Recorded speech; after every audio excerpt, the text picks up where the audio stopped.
Hi, I'm TJ Noto. Welcome to another edition of GearheadExchange TV.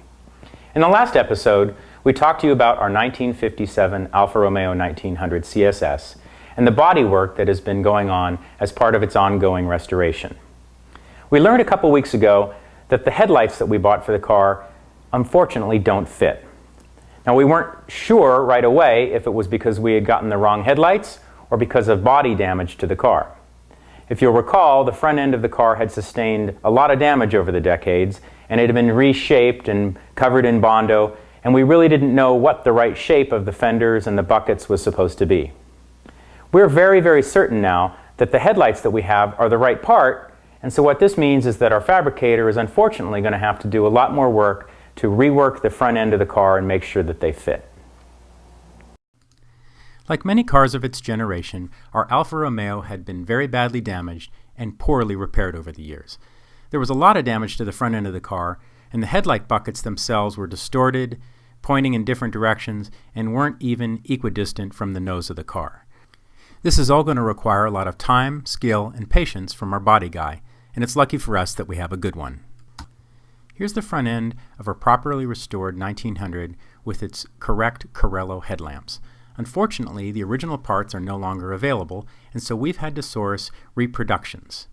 When we first went to install the reproduction headlamps in the buckets of the fenders of our car, we found out that they didn't fit. After extensive research and contacting Alfa Romeo 1900 experts all over the world, we are quite sure that the Corello headlamps we have are the right ones for the car. And we're very fortunate that we have a very skilled fabricator who can reshape the fender lines to make sure that the headlight buckets and bezels fit in the car as they were supposed to when they left the factory. Our 851 has over 26,000 miles on it, and the clutch pack that's in the motorcycle probably has 10 or 15,000 miles on it. It's begun to slip, and the motorcycle's hard to get into neutral when at a stop, all signs that the clutch pack needs to be replaced. Now, Ducatis are not known for being easy to service, but the clutch is one exception to that rule. We're going to show you now how very easy it is to replace the clutch pack on a modern dry clutch Ducati Superbike. We've already removed the side fairing from our 851, so the first thing we're going to do is remove the clutch cover.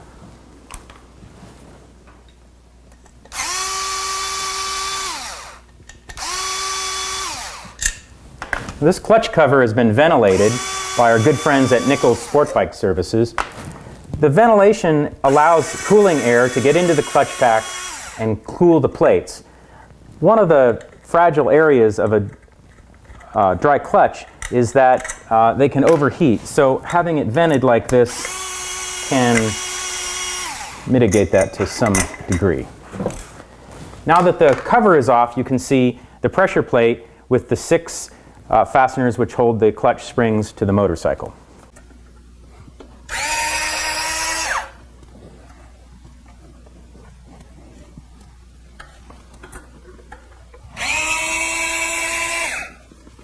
You'll notice that we're removing these in a cross pattern to make sure that we don't break one of the bosses for the clutch springs, so that we don't warp anything as we take each one of these off. These springs aren't super heavy, but it's just a good habit to be in.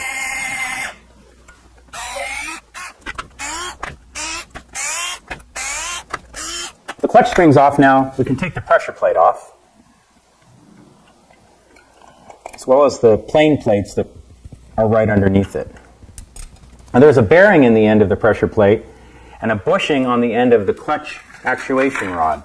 Sometimes these can get dry, so it's important to make sure that yours spins freely and has a little bit of grease on it. This one's fine. With the clutch and pressure plate off now, you can see a combination of the friction plates and the driven plates. There are about 10 or 15 of these in the clutch basket, so we're going to remove them one at a time, using a magnet to get the driven plates off, the driven plates off, and then I like to use these Bondus end Allen wrenches to help pull the friction plates off. I'm just going to do this alternating each time.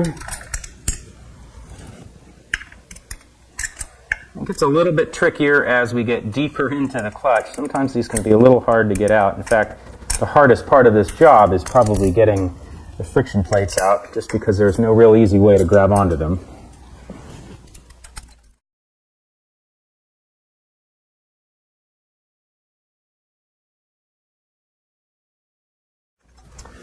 Now, with all of the plates out, we can inspect the clutch basket. This is an aftermarket basket which is made from aluminum as opposed to the factory cast iron unit. And you can see that it's been relieved. These are where the friction plates fit. And it's also been lightened, as evidenced by these reliefs here. One of the things you want to check for on the clutch basket is to make sure that there are no grooves worn into these fingers here. When you get grooves in there, what happens is the tabs on the friction plates get caught up on them, and so they don't fully disengage, and that makes it very hard to change gears and also hard to get into neutral. We're going to take the clutch pack over to the workbench and inspect it before we install the new one. With the clutch pack out, we can inspect it now at the workbench here. And looking at both the friction plate and the driven plate, we see some pretty good signs of wear. We've certainly seen worse, but these are ready to be replaced. We've gotten some bluing on the driven plate, and the friction material on the friction plate has definitely got a lot of wear on it. It's not down to the minimums yet, but I'm betting that when we get the new clutch pack in, the motorcycle will shift and run much better. We've got our replacement clutch pack here from Ducati, which is both the friction and the driven plates.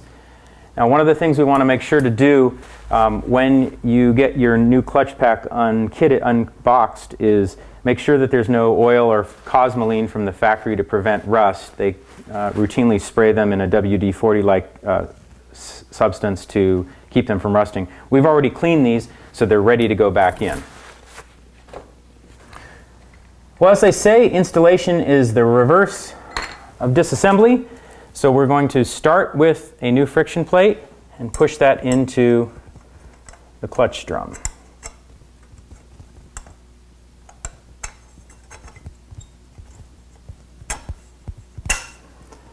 Next is a plain, or what they call a driven plate.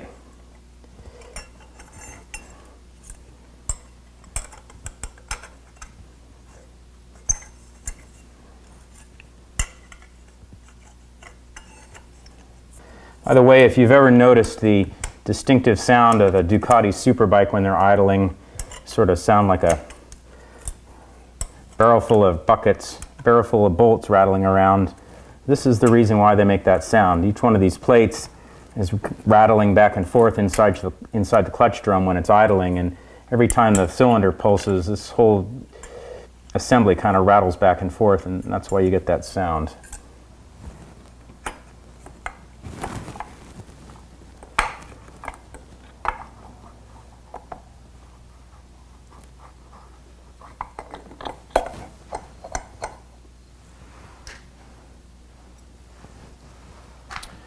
And then we'll reinstall the clutch springs.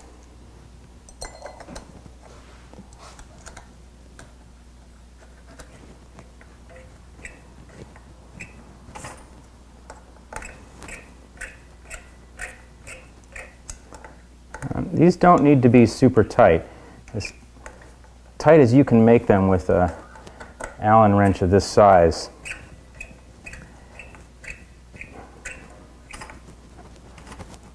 Check each one more time.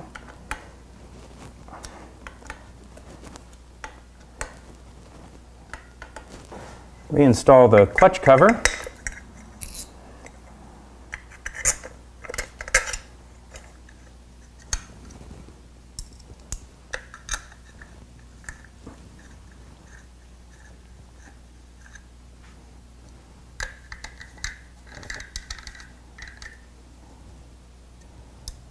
Snug these down. Again, they don't need to be super tight. As tight as you can get them with an Allen is good. Now the only thing we need to do is replace the fairing, and we're ready for a test ride.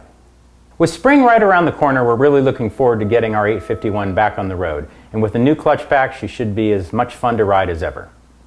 Join us next week, and we'll talk about some of the modifications that we're making to a Porsche Cayman S we have here in the stable, and we'll hopefully have an update for you on the Alfa Romeo. Thanks again for joining us, and remember, stay on the throttle.